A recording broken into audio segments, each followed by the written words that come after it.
Hello, and welcome back to Storytime with Eric Zimmer. I'm sorry for the delay, but everybody's been very busy lately. I've been very busy lately, but now I'm back, and I'm going to read you the second of 3 books by E.B. White. The first one, as you all know, is the 1945 classic, Stuart Little. But now we have the 1952 classic, Charlotte's Web. And this edition is in full color. Watercolor illustrations, to be exact, by Garth Williams, who also did the illustrations for Stuart Little. Charlotte's Web. This has always been a timeless classic. It's been around for almost 70 years. Next year, to be exact. And I feel honored to finally read it to you. So you ready? All right. Let's begin.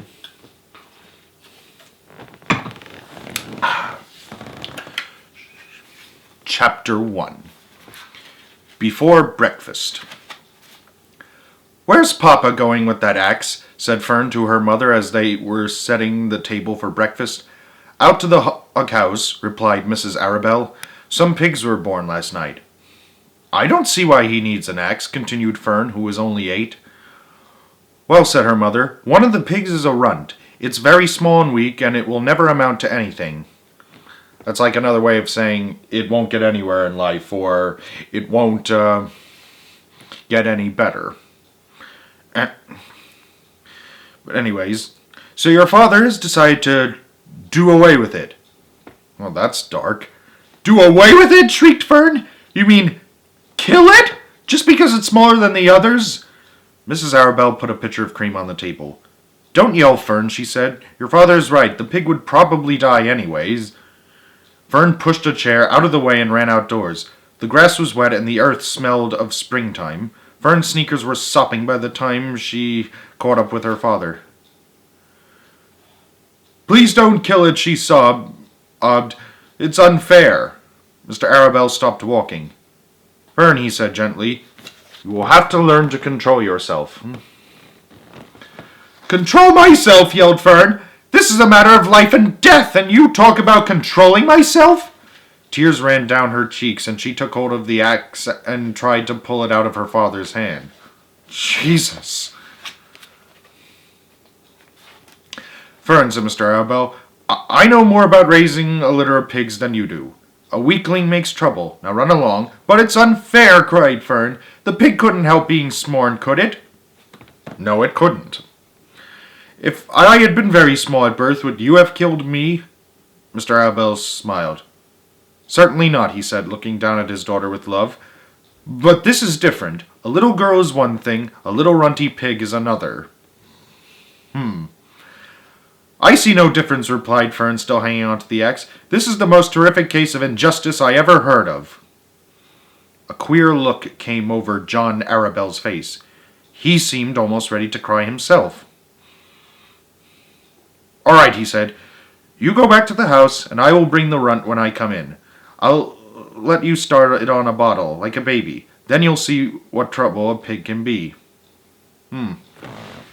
I guess he wants her to learn a little responsibility about raising animals. When Mr. Arabelle returned to the house half an hour later, he carried a carton under his arm. Fern was upstairs changing her sneakers. The kitchen table was set for breakfast, and the room smelled of coffee, bacon, damp plaster, and wood smoke from the stove. "Put it on her chair," said Mrs. Arabelle. Mr. Arabelle set the carton down at Fern's place. Then he walked to the sink and washed his hands and dried them on the roller towel.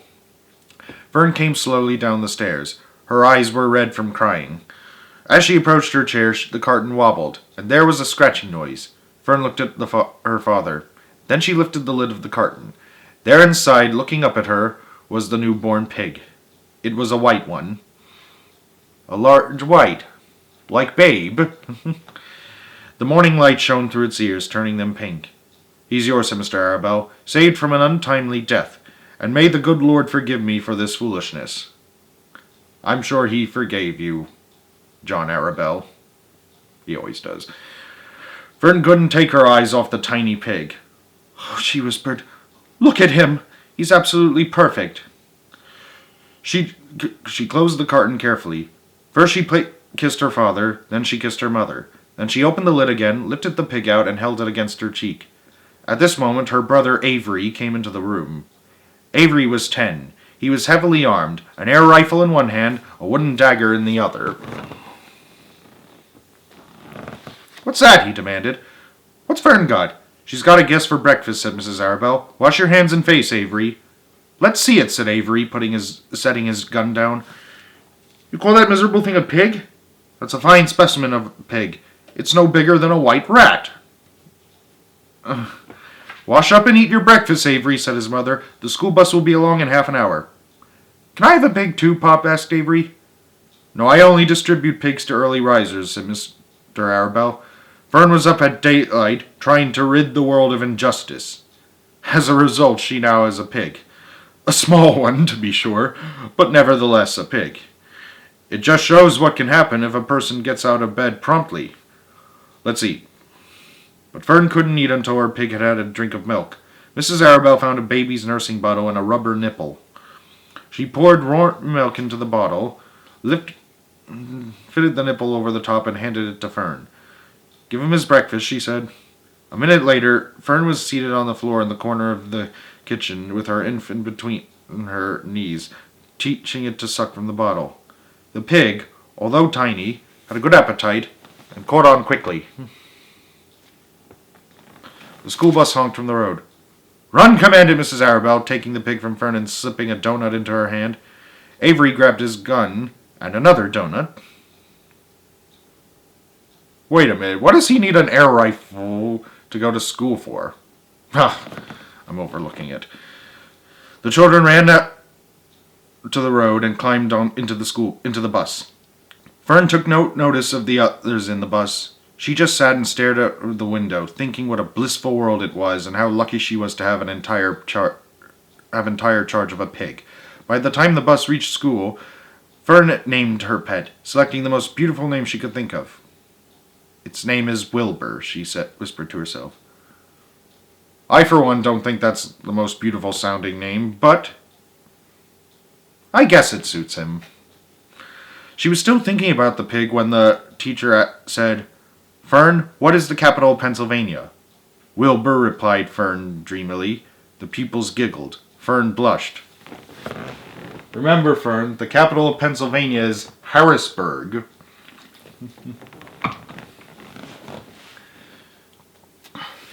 Chapter 2. Wilbur. Fern loved Wilbur more than anything. She loved to stroke him, to feed him, to put him to bed.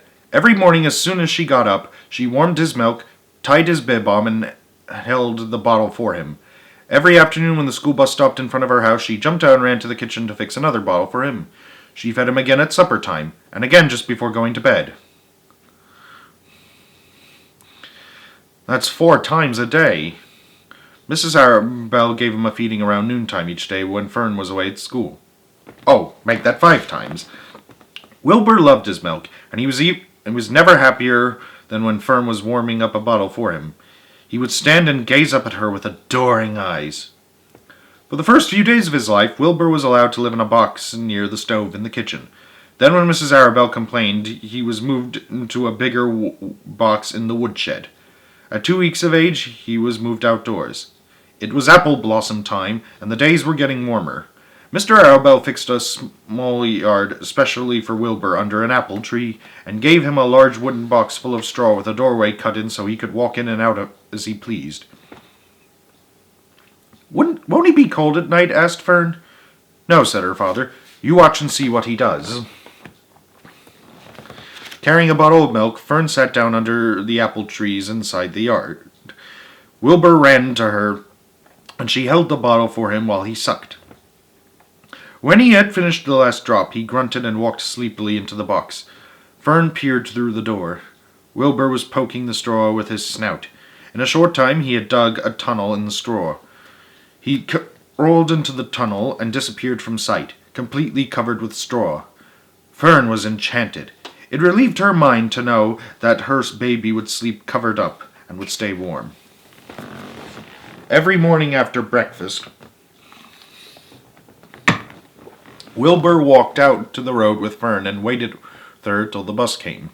She would wave goodbye to him, and he would stand and watch the bus until it vanished around a turn.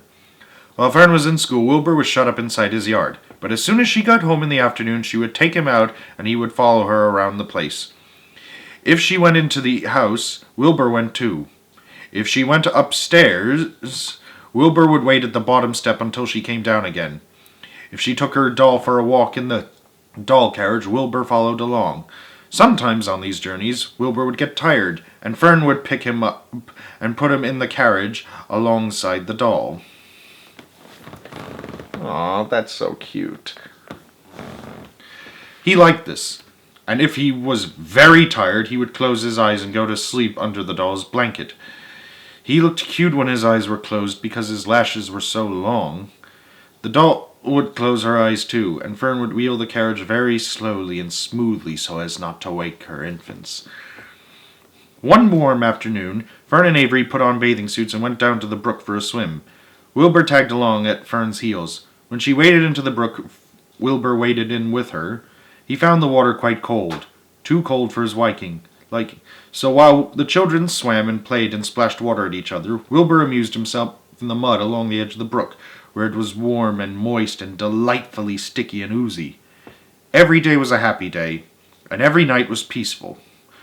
Wilbur was what farmers call a spring pig, which simply means that he was born in springtime. When he was 5 weeks old, Mr. Arrowbell said he was now big enough to sell, and would have to be sold. Fern broke down and wept, but her father was firm about it. Wilbur's appetite had increased. He was beginning to eat scraps of food in addition to milk. Mr. Arrowbell was not willing to provide for him any longer. He had already sold Wilbur's 10 brothers and sisters. "He's got to go, Fern," he said. "You've had your fun raising a baby pig, but Wilbur is not a baby any longer, and he has got to be sold." "Call up the Zuckermans," suggested Mrs. Arrowbell to Fern. "Your Uncle Homer sometimes raises a pig, and if Wilbur goes there to live, you can walk down the road and visit him as often as you like." "How much money should I ask for him?" Fern wanted to know. "Well," said her father, "he's a runt. Tell your Uncle Homer you've got a pig you'll sell for $6 and see what he says." $6. 1952. I wonder how much that is today. Pretty fair price, I must think. It was soon arranged. Fern called and got her Uncle Edith, and her Uncle Edith hollered for Uncle Homer, and Uncle Homer came in from the barn and talked to Fern. When he heard that the price was only $6, he said he would buy the pig. Next day, Wilbur was taken from his home under the apple tree and went to live in a manure pile in the cellar of Zuckerman's barn.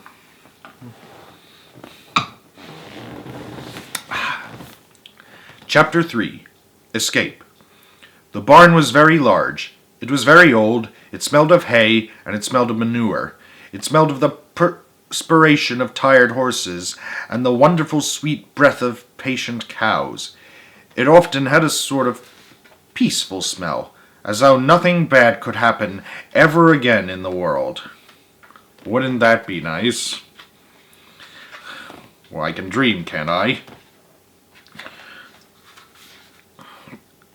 It smelled of grain and of harness dressing and of axle grease and of rubber boots and of new rope, and whenever the cat was given a fish head to eat, the barn would smell of fish, but mostly it smelled of hay, for there was always hay in the great loft up overhead, and there was always hay being pitched down to the cows and the horses and the sheep. The barn was pleasantly warm in winter, when the animals spent most of their time indoors, and it was pleasantly cool in summer, when the big door stood wide open to the breeze. The barn had stalls on the main floor for the work horses, tie-ups on the main floor for the cows, a sheepfold down below for the sheep, a pig pen down below for Wilbur, and it was full of all sorts of things that you find in barns. Ladders, grindstones, pitchforks, monkey wrenches, scythes, lawn mowers, snow shovels, axe handles, milk pails, water buckets, empty grain sacks, and rusty rat traps. It was the kind of barn that swallows like to build their nests in. It was the kind of barn that children like to play in. And the whole thing was owned by Fern's uncle, Mr. Homer L. Zuckerman. Judging by Fern's last name, I assume this is her maternal uncle. Or great-uncle. Wilbur's new home was in the lower part of the barn, directly underneath the cows. Mr. Zuckerman knew that a manure pile was a good place to keep a young pig. Pigs need warmth, and it was warm and comfortable down there in the barn cellar on the south side. Fern came almost every day to visit him. She found an old milking stool that had been discarded, and she placed the stool in the sheepfold next to Wilbur's pen. Here she sat quietly during the long afternoons, thinking and listening and watching Wilbur. The sheep soon got to know her and to trust her. So did the geese, who lived with the sheep. All the animals trusted her, for she was so quiet and friendly. Mr. Zuckerman did not allow her to take Wilbur out, and he did not allow her to get into the pig pen. But he told Fern that she could sit on the stool and watch Wilbur as long as she wanted to. It made her happy just to be near the pig, and it made Wilbur happy to know that she was sitting there right outside his pen. But he never had any fun. No walks, no rides, no swims. One afternoon in June, when Wilbur was almost 2 months old, he wandered out into his small yard outside the barn. Fern had not arrived for her usual visit. Wilbur stood in the sun, feeling lonely and bored. There's never anything to do around here, he thought. He walked slowly to his food trough and sniffed to see if anything had been overlooked at lunch. He found a small strip of potato skin and ate it. His back ached, so he leaned against the fence and rubbed against the boards. When he was tired of this, he walked indoors and climbed to the top of the manure pile and sat down. He didn't feel like going to sleep. He didn't feel like digging. He was tired of standing still. Tired of lying down. I'm less than 2 months old and I'm tired of living, he said. He walked out to the yard again. When I'm out here, he said, there's no place to go but in. When I'm indoors, there's no place to go but out in the yard. That's where you're wrong, my friend, said a voice. Wilbur looked through the fence and saw the goose standing there. You don't have to stay in that dirty little yard, said the goose, who talked rather fast. One of the boards is loose. Push on it. Push on it. And come on out. What? Said Wilbur. Say it slower. At the risk of repeating myself, said the goose, I suggest that you come on out. It's wonderful out here. Did you say a board was loose? That I did, said the goose. Wilbur walked up to the fence and saw that the goose was right. One board was loose. He put his head down, shut his eyes, and pushed. The board gave way. In a minute he had squeezed through the fence and was standing in the long grass outside his yard. The goose chuckled. How does it feel to be free? She asked. I like it, said Wilbur. That is, I guess I like it. Actually, Wilbur felt quite queer to be outside his fence with nothing between him and the big world. Where do you think I'd better go? Anywhere you like, said the goose. Go down through the orchard, root up the sod, go down through the garden, dig up the radishes, root up everything, eat grass, look for corn, look for oats, run all over, skip and dance, jump and prance, go down through the orchard and stroll in the woods. The world is a wonderful place when you're young. I can see that, replied Wilbur. He gave a jump in the air, twirled, ran a few steps, stopped, looked all around, sniffed the smells of afternoon, and then set off walking down through the orchard. Pausing in the shade of an apple tree, he put his strong snout into the ground and began pushing, digging, and rooting. He felt very happy, and he had plowed up quite a piece of ground before anyone noticed him. Mrs. Zuckerman was the first to see him. She saw him from the kitchen window, and she immediately shouted for the men. Homer! She cried. Pigs out! Larvae! Pigs out! Homer! Larvae! Pigs out! He's down there under that apple tree! Now the trouble starts, thought Wilbur. I'll catch it. The goose heard the racket, and she too started hollering. Run, run, run downhill! Make for the woods! She shouted to Wilbur. They'll never catch you in the woods! The cocker spaniel heard the commotion, and he ran out from the barn to join the chase.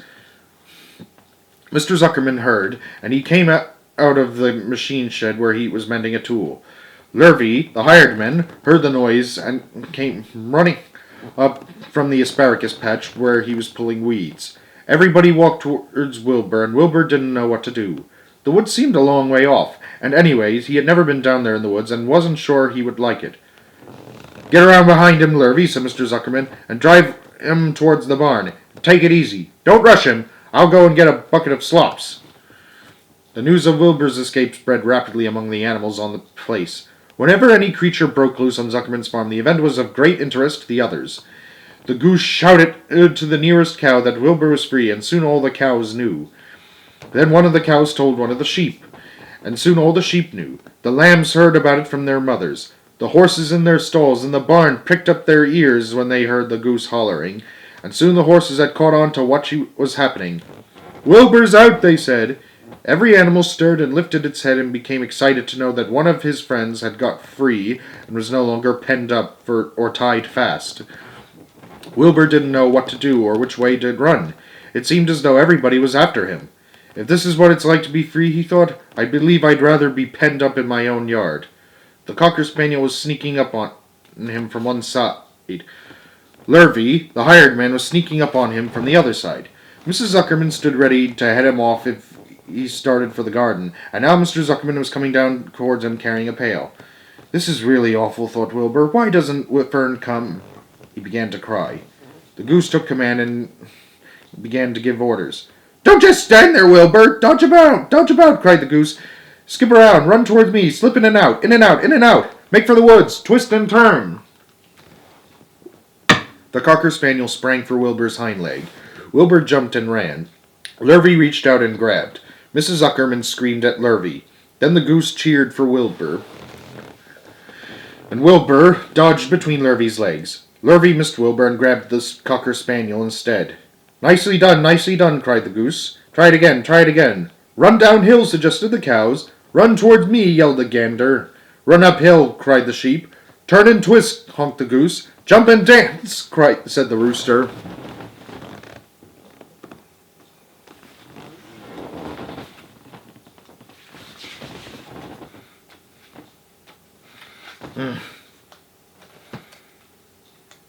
Here we go. Look out for Lurvy, called the cows. Look out for Zuckerman, yelled the gander. Watch out for the dog, cried the sheep. Listen to me, screamed the goose.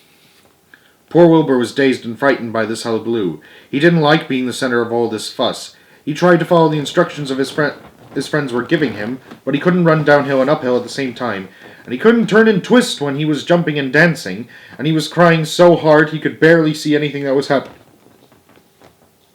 After all, Wilbur was a very young pig. Not much more than a baby, really. He wished Fern was there to take him in her arms and comfort him. When he looked up and saw Mr. Zuckerman standing quite close to him, holding a pail of warm slops, he felt relieved. He lifted his nose and sniffed.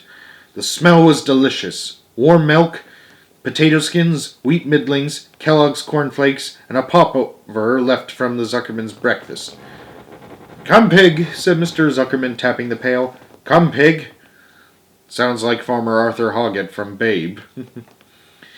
Wilbur took a step towards the pail. No, said the goose. It's the old pail trick, Wilbur. Don't fall for it. He's trying to lure you back into captivity. He's appealing to your stomach. Wilbur didn't care. The food smelled appetizing. He took another step towards the pail. Pig, said Mr. Zuckerman in a kind voice, and began walking slowly towards the barnyard, looking all about him innocently, as if he didn't know that a little white pig was following along behind him. You'll be sorry, called the goose. Wilbur didn't care. He kept walking towards the pail of slops. You'll miss your freedom, honked the goose. An hour of freedom is worth a battle of slops. Wilbur didn't care. When Mr. Zuckerman reached the pen, he climbed over the fence and poured the slops into the trough. Then he pulled the loose board away from the fence so that there was a wide hole for Wilbur to walk through. Reconsider, cried the goose. Wilbur paid no attention. He stepped through the fence into his yard. He walked to the trough and took a long drink of slops, sucking the milk hungrily and chewing the popover. It was good to be home again. While Wilbur ate, Lurvy fetched a hammer and some 8-penny nails and nailed the board in place. Then he and Mr. Zuckerman leaned lazily on the fence, and Mr. Zuckerman scratched Wilbur's back with a stick. "He's quite a pig," said Lurvy. "Yes, he'll make a good pig," said Mr. Zuckerman. Wilbur heard the words of praise. He felt the warm milk inside his stomach. He felt the pleasant rubbing of the stick along his itchy back. He felt peaceful and happy and sleepy. This had been a tiring afternoon. It was still only about 4 o'clock, but Wilbur was ready for bed. "I'm really too young to go out into the world alone," he thought as he lay down. Yes, he is. And he is quite a pig. Some pig. To be continued.